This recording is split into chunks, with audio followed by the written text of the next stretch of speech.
We're here at the 2025 edition of Cattle Industry Convention here in San Antonio, and joining me now is ShayLe Stewart, Livestock Market Analyst with DTN.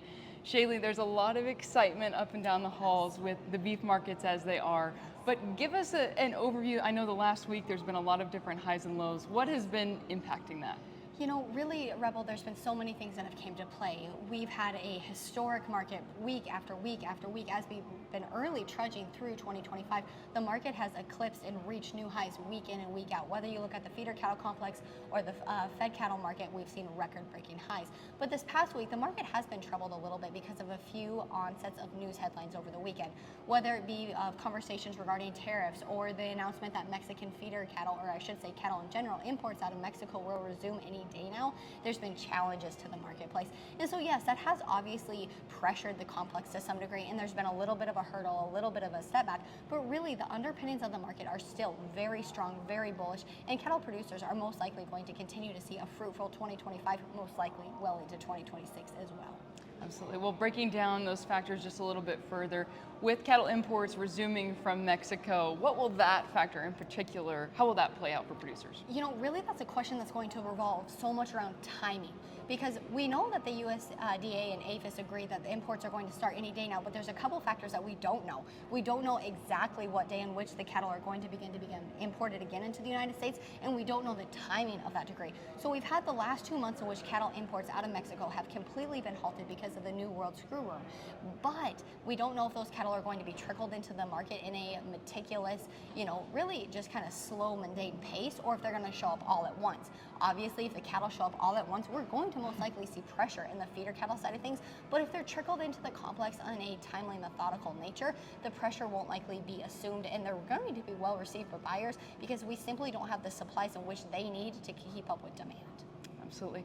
Well, tariffs have been the big bad word over the last few months, but how could the threat of tariffs, or tariffs if implemented, impact the cattle market? You know, tariffs are a big thing because we rely heavily on demand from both Canada and Mexico.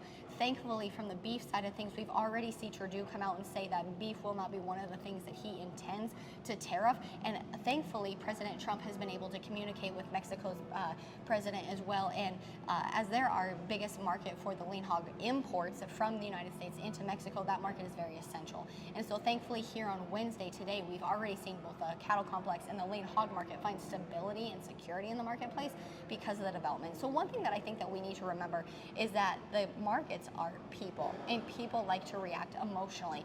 And so even though we might see headlines pop out and news break out, and we might see these markets be challenged for a day or two, and they do have challenges that are underpinning to the marketplace, we need to also remember that these are tactics in trade and negotiation.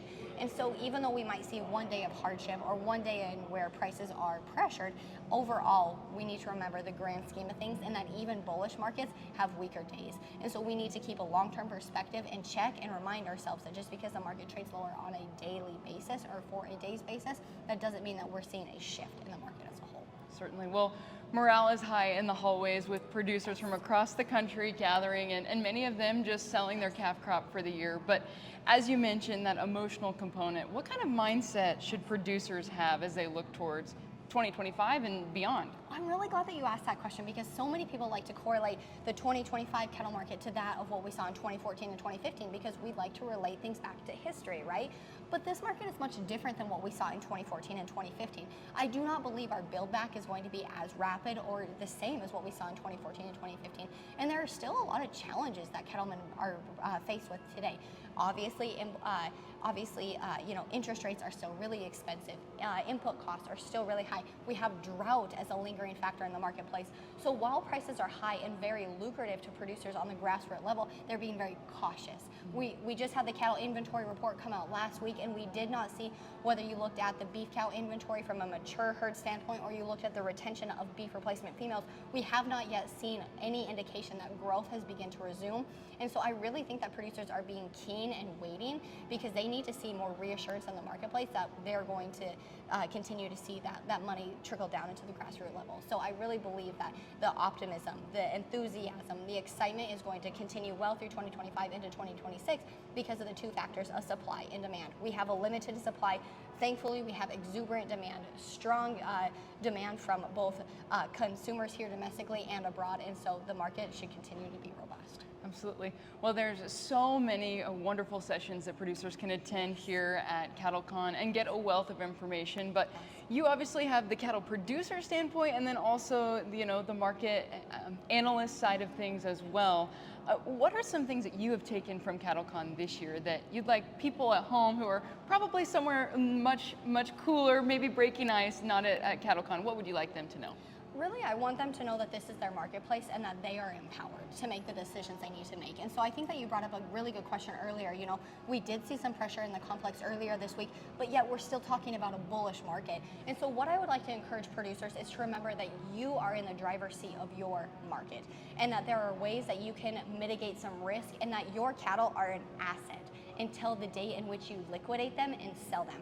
And so if you're feeling pressured, if you're feeling anguish about the market and it's just simply something that's too overwhelming, remember that the market is people.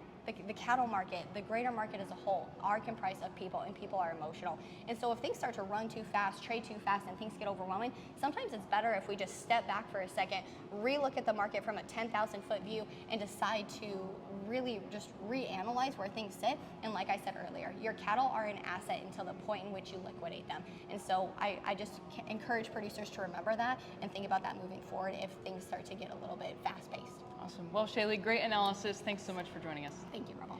Once again, that's ShayLe Stewart, Livestock Market Analyst at DTN. We are here in San Antonio at CattleCon 2025.